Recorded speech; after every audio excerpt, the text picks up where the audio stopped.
جہاں یہ بات ضروری ہے کہ اللہ کو ایک مانا جائے، وہیں یہ بھی ضروری ہے کہ کسی اور کو اس کی خدائی میں شریک نہیں ٹھہرایا جائے۔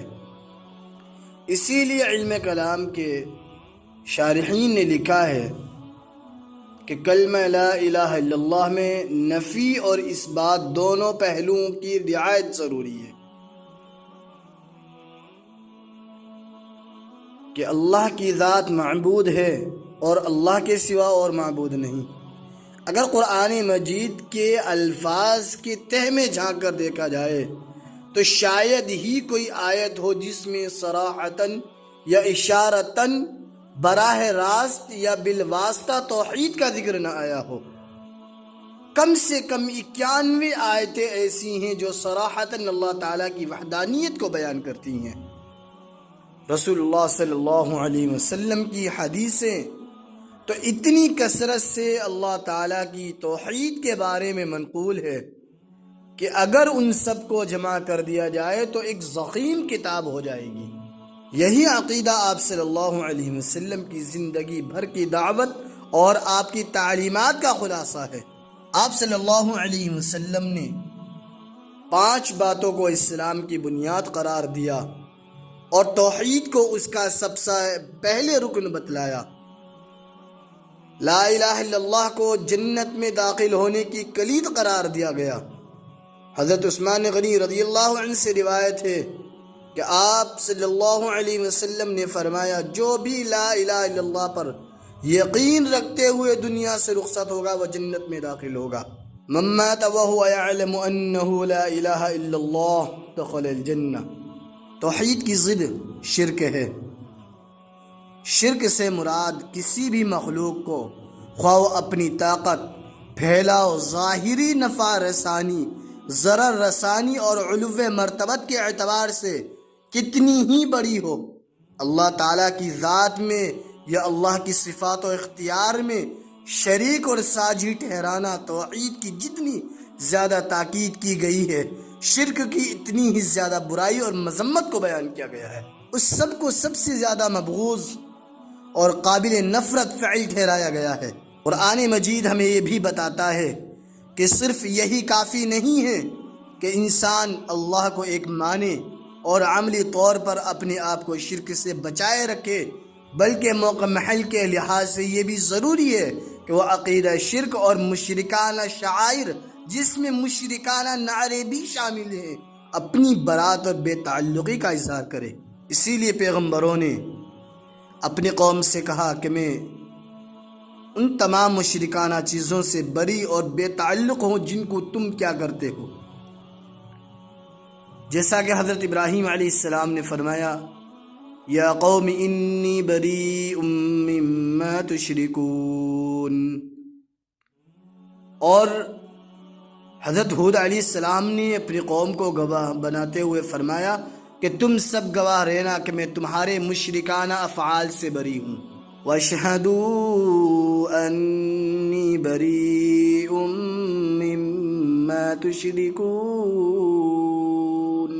رسول اللہ صلی اللہ علیہ وسلم نے نہ صرف عقید توحید کی تعلیم دی بلکہ ہر لمحہ اس کو ذہن میں راسخ کرنے کے لیے ایسی دعائیں سکھائیں جو ہر عمل کے ساتھ انسان کو خدائے واحد کی یاد دلاتی ہے۔ کھانے سے پہلے، کھانے کے بعد، صبح میں، شام میں، سفر کی طرف جاتے ہوئے، واپس آتے ہوئے، ایک دوسرے کو سلام کرتے ہوئے، غرض کے کوئی موقع ایسا نہیں جس میں دعا اور ذکر کے اسلوب میں اللہ کی وحدت کا یقین انسان کے ذہن میں راسخ نہ کیا گیا ہو۔ اسی طرح شرک کے جتنے راستے ہو سکتے تھے اسلام نے ان سب کو بند کر دیا ہے۔ بعض گزشتہ آسمانی مذاہب میں مجسمہ بنانے کی اجازت تھی، لیکن شریعت محمدی میں اسے منع کر دیا گیا، کیونکہ یہ چیز بتدریج انسان کو شرک تک پہنچا دیتی ہے۔ اللہ کے سوا کسی اور کی قسم کھانے سے منع فرمایا گیا ہے۔ من حلف بغیر اللہ فقد اشرکا۔ اللہ کے نبی نے قبروں کو اونچی بنانے کی ممانعت فرمائی ہے۔ آپ نے فرمایا کہ یہ بھی شرک تک انسان کو پہنچا دیتی ہے۔ پہلے کی امتوں کے اندر سجدہ تعظیمی تھا، جیسا کہ ہمیں سورہ یوسف کی آیت اذ قال یوسف لأبیہ یا ابت انی رأیت 11 کوکبا والشمس والقمر رأیتهم لی ساجدین، اس آیت سے ہمیں معلوم ہوتا ہے۔ اور اللہ کے نبی صلی اللہ علیہ وسلم سے ایک مرتبہ صحابہ نے کہا کہ یا رسول اللہ ہم آپ کو تعظیمی سجدہ کرنا چاہتے ہیں، آپ نے اجازت نہیں دی، فوراً منع فرما دیا۔ ایک موقع پر آپ نے ارشاد فرمایا اگر میری امت کے اندر غیر اللہ کو سجدہ کرنے کی اجازت ہوتی تو میں عورت کو حکم کرتا کہ وہ اپنے شوہر کو سجدہ کرے۔ رب کے معنی آقا اور مالک کے بھی ہیں، اسی لیے اسلام سے پہلے غلام اپنے مالک کو رب کہا کرتے تھے، لیکن چونکہ رب اللہ تعالیٰ کے اسماء الحسنی میں شامل ہے، اس بات کی ممانعت کر دی گئی کہ کوئی غلام اپنے مالک کو رب کہے۔ عبد کے معنی بندے کے بھی ہیں اور غلام کے بھی ہیں، اسی نسبت بندگی کو ظاہر کرنے کے لیے انسان کو عباد اللہ کہا جاتا ہے۔ اس لفظی مشابہت سے بچانے کے لیے آپ صلی اللہ علیہ وسلم نے اس بات سے منع فرمایا کہ غلام کو میرے عبد یا عبدی کہہ کر مخاطب کیا جائے۔ ہر مسلمان اس بات کا یقین رکھتا ہے کہ آخرت کی کامیابی اور ناکامی توحید اور شرک سے متعلق ہے۔ چنانچہ رسول اللہ صلی اللہ علیہ وسلم سے دریافت کیا گیا وہ دو کون سی چیزیں ہیں جو جنت کو اور دوزخ کو واجب کرنے والی ہیں؟ آپ نے فرمایا جس کی موت اس حال میں ہو کہ وہ اللہ کے ساتھ کسی چیز کو شریک نہ ٹھہراتا ہو تو وہ جنت میں داخل ہوگا، اور جس کی موت اس حال میں آئے کہ وہ اللہ کے ساتھ کسی کو شریک ٹھہراتا ہو تو وہ دوزخ میں داخل ہوگا۔ اسی لیے کوئی مسلمان اس بات کو گوارا نہیں کر سکتا کہ اپنی زبان سے مشرکانہ کلمے کا تلفظ کرے۔ ہر مسلمان کے لیے حضرت معاذ بن جبل رضی اللہ عنہ کی یہ حدیث سامنے رکھے جانے کے لائق ہے کہ رسول اللہ صلی اللہ علیہ وسلم نے مجھے 10 باتوں کی نصیحت فرمائی، جن میں سے پہلی بات یہ ہے کہ تم اللہ کے ساتھ کسی کو شریک نہ ٹھہراؤ، چاہے تم کو مار دیا جائے یا تم کو جلا دیا جائے۔ لا تشرک باللہ شیئا وان قتلت وان حرقت۔ اسلام میں عقیدہ توحید کی اہمیت اور شرک کے ناقابل قبول ہونے کی وجہ سے کسی مسلمان سے اس بات کی توقع نہیں کی جا سکتی کہ وہ کسی مخلوق کو محبوب سے بڑھ کر معبود کا درجہ دے دے۔ محبت ماں باپ سے ہوتی ہے، اولاد سے ہوتی ہے، شوہر و بیوی سے ہوتی ہے، اسی طرح اس مٹی سے بھی ہوتی ہے جس میں وہ پیدا ہوا ہے، جس کی فضاؤں میں وہ پروان چڑھا ہے۔ ایک فطری محبت ہے جسے انسان کو یہ سمجھانے اور یاد دلانے کی ضرورت نہیں کہ تمہیں اپنی اولاد سے محبت کرنی چاہیے۔ اسی طرح وطن کی محبت بھی ایک فطری چیز ہے۔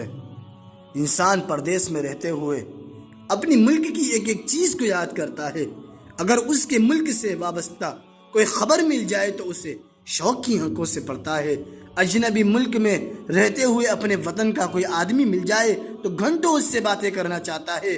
کہیں جا کر اپنے وطن کو واپس آئے تو دل کو سکون، آنکھوں کو راحت میسر ہوتی ہے۔ اسی لیے کسی ملک میں رہنے والے کو اس ملک سے محبت کی یاد دلانا ایک بے معنی اور غیر منطقی بات ہے۔ یہ ایک بڑا ظلم ہے کہ ایک گھر میں 4 بھائی رہتے ہوں اور ایک بھائی دوسرے بھائی سے مطالبہ کرے کہ تم اس گھر سے وفاداری اور محبت ثابت کرو۔ محبت اور وفاداری کا مطالبہ کرایہ دار اور مزدوروں سے تو کیا جا سکتا ہے، لیکن مالک اور حصے دار سے تو نہیں کیا جا سکتا۔ اور ہمارے لیے سب سے بڑی محبت ہے، اس ملک سے ہمیں محبت تھی، ہمارے کابروں نے قربانیاں دی، بندوقوں کی گولیاں کھائیں، گردنیں کٹائیں، آگ کے اندر جلائے گئے، ملک کی خاطر جلائے گئے۔ لیکن افسوس کی بات ہے اس ملک میں نفرت کے سوداگروں کا اقلیتوں کے ساتھ یہی رویہ ہے۔ یہ وہ لوگ ہیں جنہوں نے آزادی کی لڑائی میں انگریزوں کی پشت پناہی اور قوم سے غداری کا راستہ اختیار کیا، اور ملک کی آزادی کے لیے ان کے تلووں میں ایک کانٹا بھی نہیں چبھا۔ یہ مسلمانوں کو بدنام کرنے کے لیے مختلف خود ساختہ نعرے وضع کرتے ہیں اور اس کو حب الوطنی کے لیے کسوٹی قرار دیتے ہیں۔ اسی کا ایک حصہ یہ ہے کہ اس وقت ہمارے ملک کے اندر کچھ گزشتہ ایام میں جو ہے ایک عجیب و غریب نعرے پر بحث کی جا رہی تھی، تقریباً 9-10 گھنٹے عجیب و غریب نعرہ۔ آپ خود سمجھ رہے ہیں، میں تو نہیں لوں گا اس لفظ کو، حالانکہ آپ لوگوں کو بتلانے کے لیے بتلایا جا سکتا ہے، یہ شرک میں داخل نہیں ہوگا، لیکن میں پھر بھی نہیں لوں گا۔ اور اس کو بحیثیت ترانہ پڑھانے کی کوششیں جاری ہیں۔ یہ ترانہ سنسکرت زبان میں 1876 میں لکھا گیا تھا، جو معروف بنگالی ناول آنند مٹھ کا حصہ بنایا گیا، اور اس ناول میں تصور پیش کیا گیا کہ انگریز اور ہندو کو مل کر مسلمانوں سے بدلہ لینا چاہیے۔ اس میں مساجد اور درگاہوں کو قابل نفرت قرار دیا ہے۔